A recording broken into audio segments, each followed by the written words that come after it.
Hello everyone, I'm doing a 1200 mile review of my 2022 Zero FX. I bought it in May and so far I am pretty happy with it.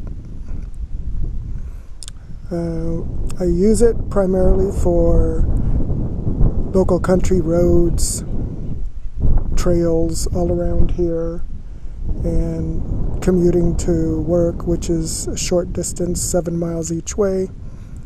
And the furthest I've driven so far on a single charge is 70 miles up to Groveland, California, on country roads there and back. And when I got home, I had 39% left on the battery. Some of the mods I've done on it so far are the windshield, hand guards. These are from Zero. I did put D-Sport knobby tires on it, front and rear. Top case. And I can't forget the chain kit. It's made a big difference in trail riding. So this thing definitely has some quirks that I didn't know about because I did not thoroughly read the manual.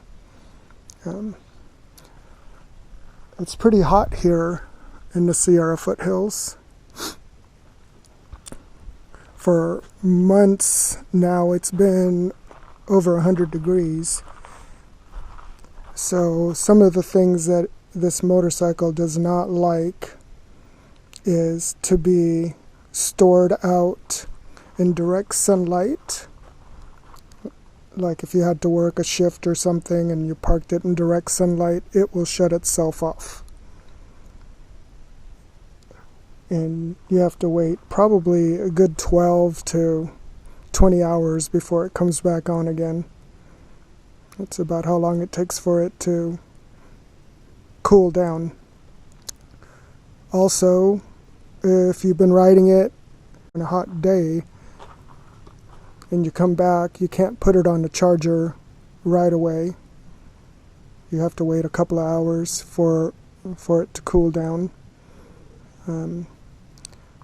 If you do end up putting it on the charger, it won't charge fully to 100%. It'll only give you a partial charge, like 75% to 80%, and then the charger will shut itself off. It's part of the battery's protective mechanism to keep itself cool. So some of the specs on this thing is it's got 46 horsepower, 78 foot-pounds of torque, but I'm actually getting 128 foot-pounds of torque, which happens to show on the Zero app.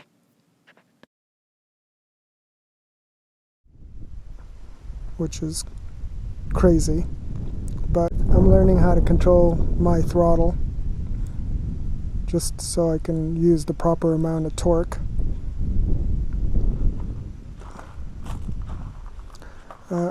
I use the app, and I do use the custom mode once in a while, which lets me adjust a lot of the settings.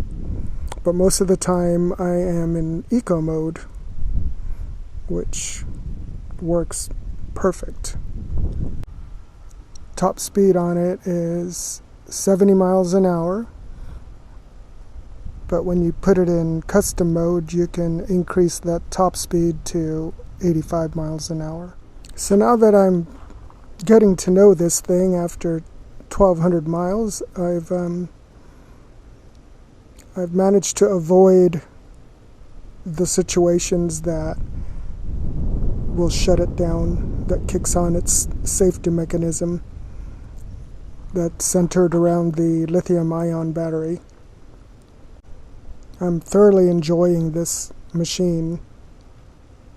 It's got plenty of power and torque and range for my use. and it's really a lot of fun.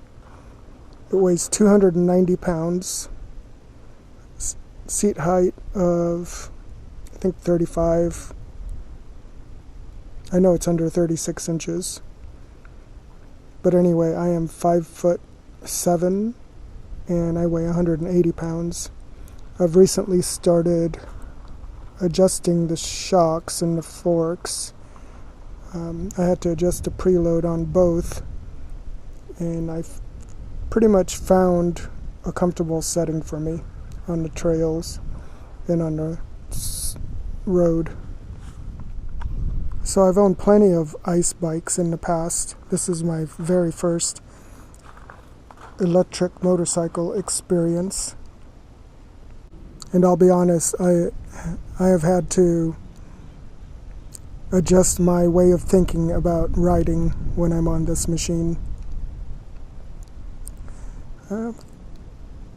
Some of the biggest differences are there's virtually no maintenance on this. There's no air filter, no oil to check, no morning warm-ups before you drive off. Every once in a while I will oil the chain, clean and oil the chain. We'll have to eventually replace the brake pads and do brake flushes, but that's way down the road. What other? Maybe lights might eventually go out. Oh, and you gotta replace the tires every once in a while. Hopefully these tires will last like 5,000 miles. We'll see.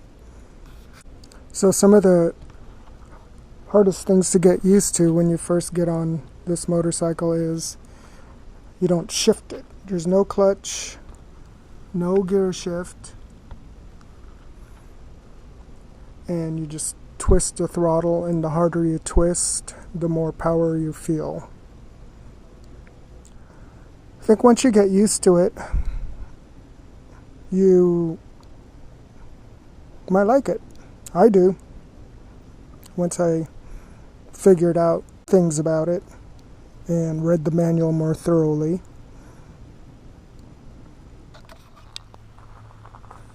And it does fine riding in the heat. I have driven it in 105 plus degree temperatures. The engine temperature only gets up to, the highest I've seen was 170 degrees. And that was going up Old Priest grade, which is a pretty steep, long uphill. And then it'll go back down. I think the cruising temperatures, like on fairly level road, is around 130 degrees Fahrenheit for the motor, electric motor.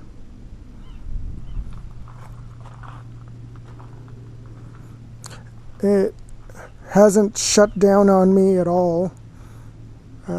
People talk about the motor going into limp mode when they're pressing it hard, and the temperature for it to go into limp mode is the motor has to get up to like 240 degrees, which I haven't come anywhere close to that, and I've been driving in 100 plus degree weather for months now.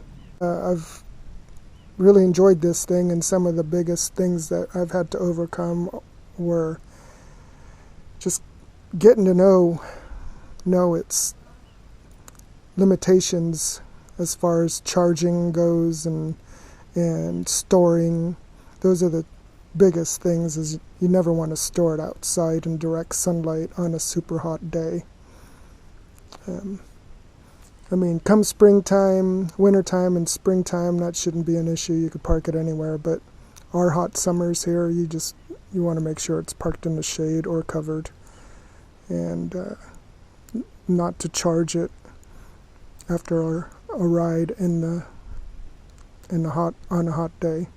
Make sure you let the battery cool down a little bit before you hook it on the charger, and it'll give you 100% charge. Thanks for listening. If you have any questions, feel free to write it down below, and I will try to answer it as best as I can. Okay, thanks.